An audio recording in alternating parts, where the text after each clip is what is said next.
Сәлем достар, бүгін өте арзан смартфон Huawei Y6P. Huawei смартфондардың ең арзаны 70 мың теңге тұрады. Қазір көресіздер.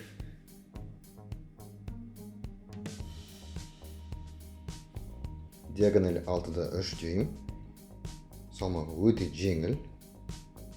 185 грамм екен. Бетінде IPS экран. Тамшы тәріздес. Енді жан-жағын қарайтын болсаңыздар, қызыл нүктесі бар. Дауыс батырмалары, басты батырма. Динамик жоғары жағында ойнаған кезде ыңғайлы болады. Type-C емес, micro USB. 3,5 мм мини-джек. Сим-карта ауыстыру слоты. Сим-карта ауыстыру слоты сол жағына тастаған. Енді қанша сим-карта бар деп ойласаңыздар. Мұнда 2 слот және SD карта салуға болады. Артында саусақ сенсоры, 3 камера, 13 мегапиксель, кең бұрышты 5 мегапиксель және 2 мегапиксель бар камерасы. Бетінде, заводтан бетінде пленкасы бар. Қолда ыңғайлы тұрады. Қайталап айтайын, жеп-жеңіл, өте жеңіл. Мен бұндай арзан смартфон, бұндай жеңіл смартфон, бірақ күші жағынан қазір көресіздер. Бұндай жеңіл болатын ойламаппын. Енді ішке құрылысына кірсек. Қайталап айтайын, бұл Huawei-дің смартфоны. Процессоры MT6765, енді басқаша тілмен Helio P22, енді Mediatek қой. Бәрін дәрежеде жазып тастаған. 13 мегапиксельді камера, 5 мегапиксель және 2 мегапиксельді. Бұл қызығы смартфон арзан және жаңағыдай смартфон арзан болса да, бұның кең бұрышты камерасы бар екен. Қазір өзінде 64 гигабайттық ішкі жады бар өзінің. 3 гигабайттық, міне қараңыз, 8 ядролы. 3 гигабайт азуы бар, IPS экран.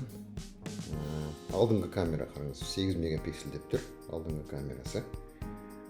Ал енді батареяны қарасаңыз, аккумуляторы 5000 мАh. 5000 ол. Не деген сыйлық сіздерге. Күші қандай екен білу үшін, асфальт ойнауға болады.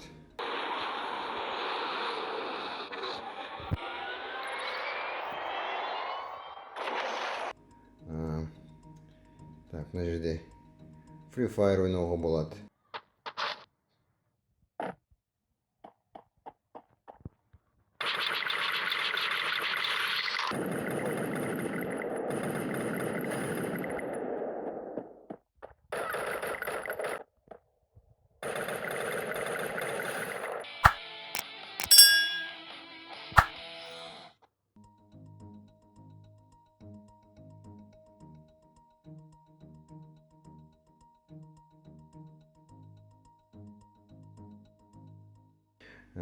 Енді бұл нағыз мектепке арналған смартфон десе болады.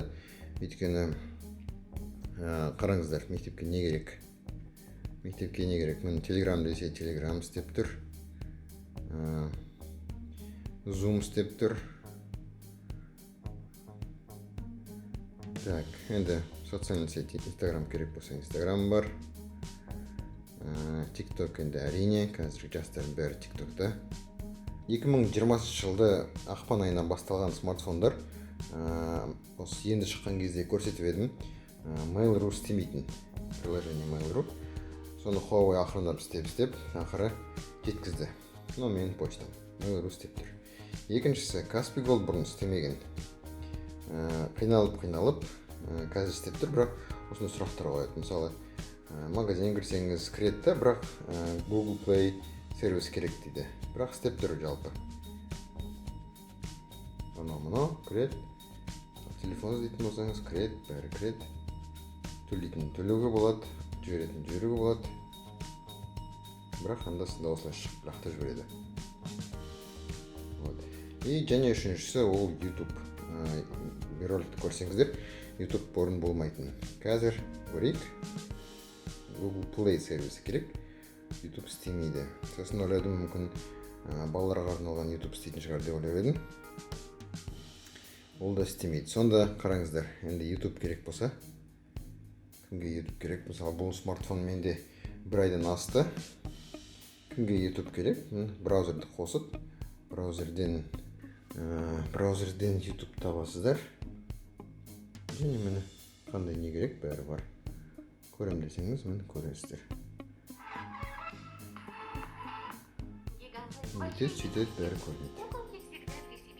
Вот, YouTube істеп тұр. Енді неге мектепке арналған деп отырмын? Өйткені ойын десе ойыны бар, Каспи десе Каспи, приложение балаларға арналған. Және бағасын айтатын болсаңыздар, бағасы қазір уақытта бұның бағасы 69.000 теңге, жалпы 70.000 теңге дейік. 70.000 теңге, 3 гигабайт, 3 гигабайт азуы бар, 64 гигабайт ішкі жады бар. Енді 64 гигабайтқа бәрі сияды, көп зат сияды. Естеріңізде болса, бұл жерде Google Play жоқ, оның орнына міне App Gallery бар. App Gallery'да қандай приложение керек? Көбісі осында. Міне Chocolife, Beeline, ойындар неше түрлі. Міне колеса KZ, міне. Не бар? Тугис бар. Snapchat, InDriver, AliExpress мысалы. Көп адамдар AliExpress'тен заказ береді екен. Енді бұл смартфонда менің ойымша ата-аналар алу керек. Өйткені бұл мектепке арналған, және мысалы сіз балаңызға алатын болсаңыз, бұл арзан смартфон іздейсіз ғой енді. Арзан смартфон осы Huawei'дің 70.000 теңге тұратын смартфоны. Сымсыз құлаққап, Huawei FreeBuds 3i және сағат. Huawei'ға арналған. Huawei'дікі. Қорабында не бар екенін көрсек. Бұның кітабы. Кітапты қараңыздар. Не деген дәу кітап. Қытай, араб, сервис, наклейка, e-mail. Кітабы. Кітап нешеге тілде жазылған. Шын айтсам, мынау кітабы ауыр. Шын айтсам, мынау телефоннан көрі, смартфоннан көрі, мынау кітабы ауыр. Неге солай істеген? Енді түсінбейтіндер көп болады шығар деген мақсатта істеген шығар. Тағы не бар? Өзінің қосқышы бар. Жерде 10 ваттық дейді. 10 ваттық адаптер, өзінің кабелі жарайды. Енді ол жалпы қызық емес, айтпақшы сымсыз құлаққап жоқ. Түрі осындай. Смартфонның моделі міне Y6P, 64 гигабайтты, 3 гигабайт азуы бар, жасыл, 2 сим картасы. Енді саусақ сенсоры қалай тез жұмыс істейтінін көрсетіп көрейін. Жалпы істемей тұр. Енді саусақ сенсорын бассам, міне тез ашылды.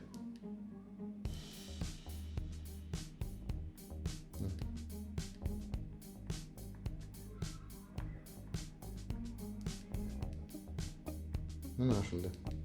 Бастым, ашылды. Бастым, ашылды. Енді шын айтсам таң қалам, бірақ бетіңізге қарап ашылатын да бар. Міне ашылды. Міне жаптым, аштым, маған қарады, ашылды. Енді тез деп айтамайм, бірақ істесе болды. Көп ұнаған заттардың бірі ол арзан, Huawei моделінікі, Huawei жаман зат шығармайды. Қызығы, бұл смартфонның өзінде бұлай 3 саусақпен жүргізсеңіз, мысалы зумды аштық, бұлай 3 саусақпен жүргізсе, бұл экранды екіге бөледі. Сонда мына бетінде бірдеңе жұмыс істейсіздер, мысалы телеграмды ашып жұмыс істейсіздер, ал мына бетінде басқа бірдеңе істейсіздер. Бұл арзан, қайталаймын, өте арзан смартфондікі. Бұл жаңадан шыққан модель болған үшін бұның бағасы қазір 70.000 теңге. Талап айтайын, бұл мектепке арналған смартфон. Өйткені ойын десе ойынды көтереді. Керек әлеуметтік желілер бар. Көрсетсем болады, мынау Telegram, TikTok, Instagram. Енді Facebook пен кішкентай балалар қолданбайды. Мектепте оқитындар Facebook'ты қолданбайды. Сол үшін көрсетпей қояйын. Камерамен қазір көрсетемін. Камера қалай жұмыс істейтінін. Камерада мына диафрагма деген, енді түсінетін шығарсыздар. Мысалы мынаны неғұрлым кішкентай диафрагма болған сайын, ол қалған жерлерін бұлыңға түсіреді. Ал диафрагма үлкен болса, кәдімгідей түсіре береді. Ол бір. Екіншісі украшение деген бар. Мысалы адам бетін түсірген кезде әдемілеп түріп істеп бере алады. Фотоның өзі, фото қарасаңыздар, кең бұрыш түсіре алады. Рыбий глаз дейді ғой, балықтың көзі сондай сияқты. Видеосы да кең бұрыштымен түсіруге болады. Енді ол менің өмшалым жақсы қасиеті. Өйткені мен үйреніп кеттім. Кең бұрышты камера деген оңай емес. Керек болса профессионалды профиға ауыссаңыз болады, панорамный және HDR. Міне профида не бар екенін көрейік. Профида түсініп отырсаңыз енді ISO-ны ауыстырасыз, температураны, автофокус ауыстыруға болады.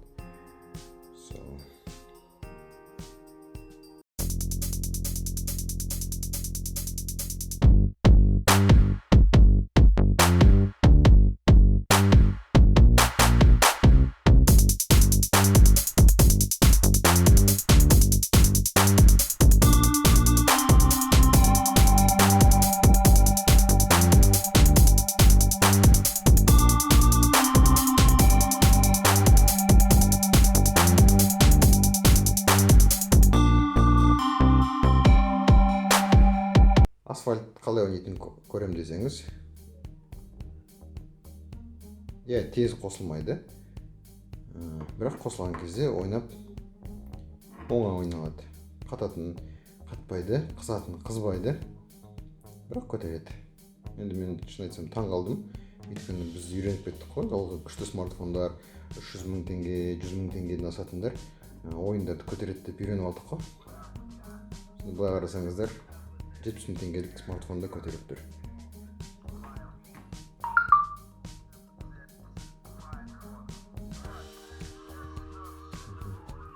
Енді бұл ойындардың ең қиыны ол қосылуы. Ал қосылса қиналмай ойнай береді.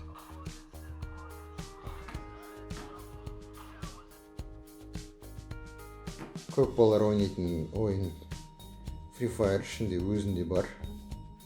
Басқа ойындарды қосып көрмедім. Free Fire.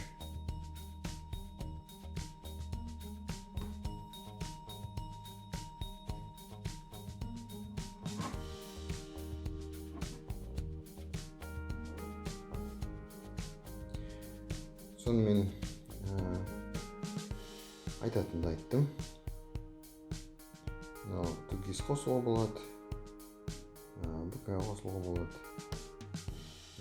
Клон деген бар, мысалы бір смартфонмен екінші смартфонға. Бұл жалпы Huawei-дің жасағаны. Басқа смартфонда бұндайлар болмайды. Арнайы приложение болмаса, бірақ осы фон клон ол Huawei-дікі. Егер арзан смартфон,